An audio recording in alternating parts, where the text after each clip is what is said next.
مساء الخير على متابعين قناة دايت اند هيلسي. النهاردة فيديو جديد، هنعمل مع بعض بيتزا الشوفان بطريقة بسيطة جدا وسهلة. طعمها بيبقى حلو قوي وسعراتها الحرارية منخفضة. ولو انت بقى بتعملي دايت او بتحبي تاكلي اكل صحي، الطريقة دي هتكون مناسبة جدا ليكي. تابعيني في الفيديو علشان تعرفي الطريقة. يلا بقى اشتركي في القناة ولايك وشير لو عجبك الفيديو. في البداية هجيب بولة وهجيب كده بيضايه واحط عليها رشه من الفلفل عشان الفلفل الاسود بيضيع الزفاره بتاعه البيض. وهبدا كده ان انا اجيب المضرب اليدوي وهضرب البيضه بتاعتي كويس قوي بالشكل اللي انتوا شايفينه ده. حلو قوي كده. وهجيب بقى كوبايه من الزبادي وهحطها كده على البيضه وهبدا اضربهم برضو. تمام كده. دلوقتي بقى انا جايبه كده قطعه من الخميره حاطه عليها معلقه من السكر ومدوباها في نص كوبايه ميه دافيه. لو انت عايزه تستخدمي الخميره الجافه او الفوريه مفيش اي مشكله، حطي معلقه. لكن انا بصراحه بستخدم البيره، كل اللي متابعني عارف ان انا بحب البيره وبحب استخدمها ونتائجها بتبقى ممتازه. هحط كده بقى الخميره على البضايه مع كوبايه الزبادي اللي انا ضربتهم في الاول مع بعض وهقلبهم كده كويس قوي. ودلوقتي بقى هبتدي اجيب كده دقيق الشوفان. انا قلت لكم قبل كده ان انا بحب اجيب الشوفان عباره عن حبوب، اديله تحميصه كده على النار وبعد كده بضربه في الخلاط بيبقى معايا بالشكل ده. وبعبيه في برطمان وبحطه في باب التلاجة وقت ما بستخدمه، بعمل كيكة شوفان او بعمل بيتزا او بعمل خبز شوفان او اي حاجة يعني خاصة بالشوفان، انا بطلعه وبستخدمه بيبقى معايا ممتاز جدا. لو عايزة تجيبيه دقيق جاهز براحتك خالص مفيش اي مشكلة. زي ما بقول لكم انا بديله تحميصه على النار شويه 5 دقايق كده وبعد كده بضربه في الكبه بتاعه الخلاط وبيكون جاهز معايا بالشكل ده. ده شكل حبوب الشوفان قبل ما بطحنها بتكون بالشكل ده. دلوقتي بقى هبتدي ان انا احط الدقيق بتاع الشوفان على الخليط اللي انا عملته اللي هو عباره عن البيض والزبادي وكمان الخميره.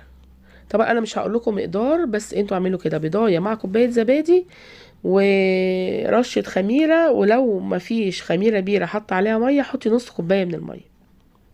يعني بدل الخميره البيره اللي انا دوبتها بالميه، لو انت استخدمتي جافه حطي نص كوبايه من الميه بس كده. وهبتدي احط الدقيق دي ملهوش مقدار، على حسب بقى حجم البيض وعلى حسب كوبايه الزبادي اللي انت مستخدماها.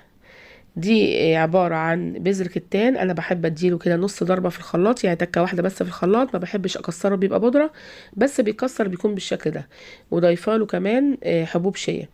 الحاجات دي لما بتحطيها للبيتزا وكلتي قطعة كده من البيتزا بتبقى مشبعة جدا، ويعني بتديكي احساس بالشبع وبتبقى حلوة قوي. وكمان حطيت رشة من الزعتر ورشة بسيطة جدا من الملح، ويفضل طبعا يكون ملح الهيمالايا. هقلب كده بقى بالمضرب اللي معايا. زي ما انتوا شايفين الخليط سايل جدا. هبتدي احط برضو دقيق تاني. ايوه احط كده دقيق تاني حبة بحبة كده، بس ما تحاوليش تزودي دقيق كتير لان الشوفان بياخد وقت حوالي ربع ساعة او تلت ساعة عقبال ما بيشرب المية اللي موجودة. يعني المية عبارة عن البضاية والزبادي والخميرة اللي انا حطيتها اللي هي متدوبة في مية، دي السوائل اللي موجودة في العجينة. انا حطيت رشه دقيق بسيطه تاني بس العجينه سايله معايا كده، يعني لو حطيتي ايديك هتلاقيها بتلزق. سبتها كده ربع ساعه ورجعت لها تاني، طبعا غطيتها وسبتها ربع ساعه بقت بالشكل ده. لو حطيتي دلوقتي ايديكي عليها مش هتلزق معاكي خالص. بصي كده شايفين بقت عجينه حلوه جدا. لو حطيتي ايدك كده مش هتلاقي اي تلزيق، بس اهم حاجه ان انا سبتها ربع ساعه الشوفان يشرب كل السوائل اللي في العجينه. حلو قوي كده. بس انا هحط لها بقى حاجه بسيطه كده رشه صغيره من الدقيق الاسمر. لو عايزه تكملي رشه بالشوفان مفيش اي مشكله، لكن انا حبيت ان انا احط لها معلقه من الدقيق الاسمر، معلقه او معلقتين مش اكتر من كده. ده بيبقى موجود ومتوفر عند العطار. سنبله الفرات ده بيبقى حلو جدا، بحب اجيبه واحطه عندي برضو، بستخدمه في وصفات كتير. ده اللي بيتعمل منه العيش الاسمر اللي هو العيش البلدي. احط كده بس معلقتين عشان اعرف اعجن العجينه بتاعتي. لو عايزة تستغني عنه مفيش اي مشكلة، رشي رشة من دقيق الشوفان. ودلوقتي بقى هبتدي اعجنها بالشكل ده، هتتعجن معايا بكل سهولة. والمعلقتين بتوع الدقيق الاسمر اللي انا حطيتهم هيديكي برضو نتيجة حلوة قوي. ايوه هعجنها كده لغاية ما تكون معايا عجينة مناسبة ان انا افردها في الصينية واعمل بيها البيتزا. حلو قوي كده، ممتازة جدا. هسيبها بقى تخمر كده حوالي نص ساعة، اغطيها واسيبها تخمر. ودلوقتي بقى خمرت اهي، هبتدي كده ان انا اشتغل فيها. انا عندي صينيتين هنا، هقسم العجينة بتاعتي نصين. بس اهم حاجة قبل ما تفرديها في الصينية تكوني مبطنة الصينية بتاعتك بورق زبدة، لانك لو حطيتيها من غير ورق زبدة هتلزق في الصينية. فمهم جدا يا جماعة ورقة الزبدة.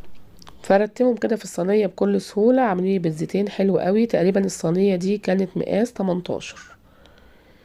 حلو قوي كده. هجيب بقى هعمل صلصة البيتزا بتاعتي دي. طماطم انا مسبكاها في البيت، هحط عليها كده نص معلقة من الملح، رشة بسيطة كده من الملح، وكمان رشة فلفل اسود، وبصل بودر وتوم بودر.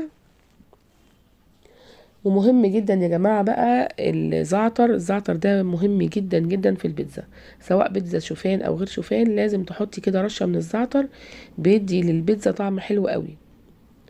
يعني ما ينفعش ان احنا نعمل بيتزا من غير ما نحط زعتر، لازم يا جماعة بيتزا يعني زعتر. هقلبهم كده كويس قوي، وهحط عليهم معلقة من زيت الزيتون، وكده هتبقى الصلصة بتاعت البيتزا جاهزة معايا.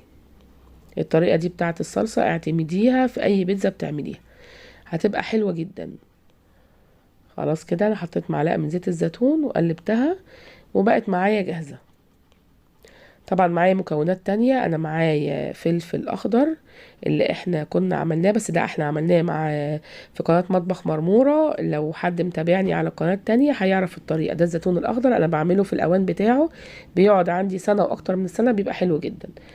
وكمان معايا قطعة من الفراخ دي كانت مسلوقة، كان صدر فرخة، الولاد مرضوش ياكلوه فانا قطعته بالشكل ده واحطه على البيتزا. وفلفل اخضر وطماطم، وكمان فلفل الوان ده انا مفرزاه وحطاه في الفريزر. والصلصه اللي انا عملتها دلوقتي معاكم. هبتدي كده اخد الصلصه وافردها على البيتزا، ايوه بالشكل ده. وهحط بقى الحشو بتاعي يا جماعه، يعني اي حشو انت تفضليها ممكن تحطيها. دلوقتي بقى هحط كده الطماطم وكمان الفلفل، كل الحشوه اللي عندنا هنحطها. والفلفل الالوان ده قيمته الغذائيه عاليه قوي، بس انا بحطه وهو متلج كده، ما تحاوليش تفككيه الاول لا اما هيبوظ معاكي. وهحط كمان الزيتون وقطع الفراخ، بس ما عدا بقى الموتزاريلا.